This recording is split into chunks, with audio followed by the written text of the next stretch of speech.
Разбирахме, но днес осъзнаваме колко са били важни за вярата във всеки един от нас, дори в моментите, когато ние самите се губихме. Вие не просто ни дарихте съзнания, вие ни научихте да бъдем хора, да се изправяме, когато падаме, да търсим смисъл, да мечтаем, да не се отказваме.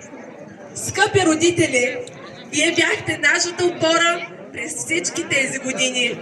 Благодарим ви за всяка безсънна нощ, за всяка жертва, за всяка прегръдка, която ни е давала сили да продължим напред. Ако днес сме тук, то е заради вас.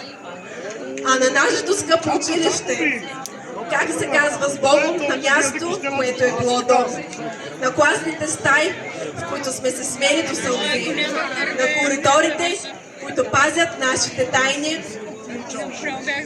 На звънеца, който някога чакахме с нетърпение, а днес бихме дали всичко, за да чуем още веднъж. Тук пораснах 26-та.